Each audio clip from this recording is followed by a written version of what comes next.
Il canto che ascolteremo racconta dell'episodio tratto dagli Atti degli Apostoli, della discesa dello Spirito Santo sugli Apostoli chiusi nel cenacolo. La prima strofa ci parla di questi uomini che dopo la morte di Gesù erano sofferenti e impauriti perché avevano perso il loro punto di riferimento, la loro speranza, una persona che amavano e che li amava e temevano di fare la sua stessa fine. Il canto dice: erano poveri uomini come me e come te, ed infatti noi tutti siamo uguali a quelle persone vissute così tanto tempo fa, perché tutti abbiamo le stesse preoccupazioni, le stesse difficoltà, sembra tutto uguale, gli stessi problemi e quell'ansia nel cuore che non lascia spazio a Cristo.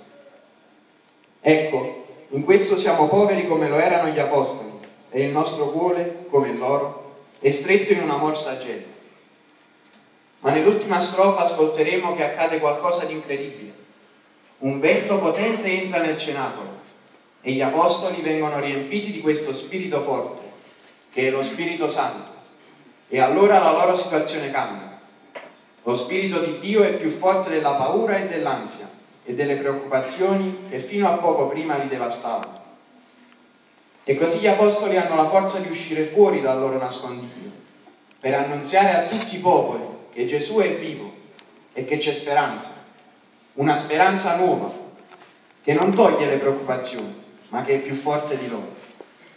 È questo che noi, come gli Apostoli, vogliamo dire agli altri, perché loro, come loro, siamo stati chiamati da Dio a vivere una vita nel nostro piccolo diversa, cristiana, e abbiamo visto che fidandoci di Lui si può davvero vivere con una speranza diversa, sentendoci amati sempre, soprattutto quando non siamo meritevoli di questo amore.